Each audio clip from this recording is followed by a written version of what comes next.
Bom, a gente vai conversar um pouquinho agora a respeito das origens da sociologia. Bom, a sociologia ela é uma disciplina relativamente nova no currículo escolar, especialmente no ensino médio. Ela foi resgatada mais ou menos há 20 anos, na década de 1990, depois de ter ficado muito tempo longe da educação básica. Talvez por esse motivo, para algumas pessoas, principalmente talvez para os pais de vocês, a sociologia não é uma disciplina ainda que as pessoas teriam o hábito de colocar no mesmo nível, por exemplo, da matemática ou da geografia, que são matérias que todo mundo está acostumado a estudar na educação básica. Por esse motivo, esse nosso primeiro papo vai ser basicamente voltado para falar um pouquinho sobre o que é a sociologia. Bom, em primeiro lugar, talvez fosse mais preciso a gente falar que não existe propriamente no ensino médio uma disciplina chamada sociologia. Talvez fosse mais adequado a gente falar em ciências sociais. Poxa, mas não é a mesma coisa? Na verdade, não. E por quê? Porque as ciências sociais, na realidade, elas são um conjunto de três disciplinas que se complementam: a sociologia propriamente dita, a ciência política e a antropologia. Quando se diz, portanto, que alguém é antropólogo, quando se diz que alguém é um cientista político, quando se diz que alguém é um sociólogo, na verdade o que a gente está dizendo em grau amplo é que esse sujeito é um cientista social.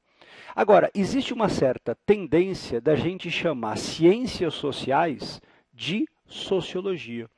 Por isso, embora a gente esteja conversando sobre essa disciplina que tradicionalmente é chamada de sociologia, é sempre importante você ter em mente que, na realidade, o que a gente chama no ensino médio de sociologia é, como eu disse, essa combinação da sociologia propriamente dita, da ciência política e da antropologia.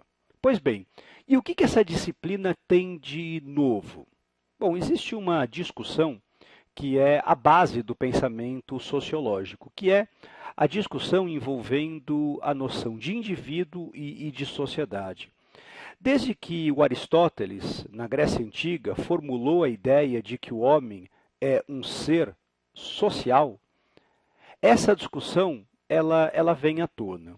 Bom, o que significa dizer isso? Significa dizer que, embora cada um de nós sejamos indivíduos e tenhamos as nossas crenças, os nossos valores, as nossas visões de mundo, as nossas opiniões, nós vivemos em sociedade.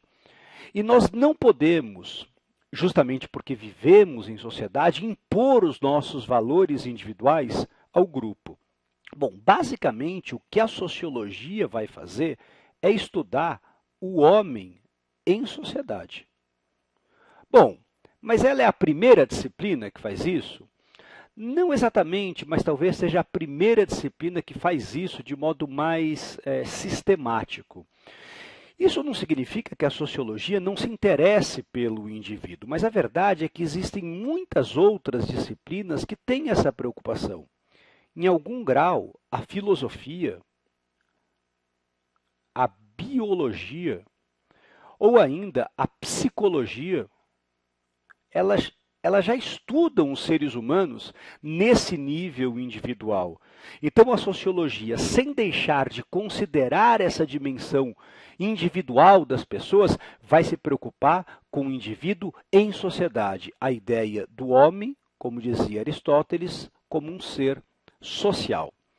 Essa imagem da Tarsila do Amaral é bem interessante para ilustrar essa nossa discussão. Ela serviu de base para uma questão que caiu na Universidade Federal de Pernambuco. E essa obra, chamada Operários, ela tem uma ligação muito forte com a origem disso que eu estou chamando de sociologia. Porque o que a gente vê aqui nessa imagem são rostos individualizados, mas ao mesmo tempo em que eu tenho esses indivíduos que podem ser tomados, cada um como uma pessoa, com as suas crenças, com seus valores, com as suas opiniões, ao mesmo tempo eu tenho essa sensação de grupo, ou seja, a sociologia se interessa exatamente por essa dimensão que agrupa os indivíduos. Por isso que a gente vai dizer que a gente estuda o homem em sociedade. E o que é mais interessante dessa imagem é que eu ainda tenho aqui a imagem de uma fábrica. Bom, vocês já vão entender que a origem da sociologia está muito ligada a esse mundo das máquinas. Bom, especificamente quando essa questão caiu, o que a banca queria que o aluno percebesse é que o quadro da Tarsila representa justamente a diversidade étnica do povo brasileiro. De fato, a gente vê feições muito diferentes. Mas o que interessa, como eu disse, para a sociologia é tentar estudar esse grupo, as características que definem esse grupo. Bom, mas eu falei dessa história das fábricas por quê? Porque o contexto histórico de surgimento da sociologia é um contexto de imensas transformações. Primeiro no século XVIII, com o Iluminismo, com a Revolução Francesa, com a Revolução Industrial, com a maquinofatura inglesa. Tudo isso deu origem à luta de classes. A gente estava abandonando o trabalho escravo e começando o trabalho assalariado, inclusive com toda a independência das colônias americanas. Aqui a gente pode incluir no século XIX o Brasil. Esse contexto histórico foi um contexto de profundas transformações que começaram a exigir dos pensadores uma visão mais crítica a respeito de todos esses acontecimentos. É por isso que a gente vai dizer que antes propriamente do nome sociologia ter se estabelecido, houve alguns pensadores que são considerados precursores da sociologia moderna. Entre eles a gente pode citar Montesquieu, Rousseau, Saint-Simon, Augusto Comte e Tocqueville.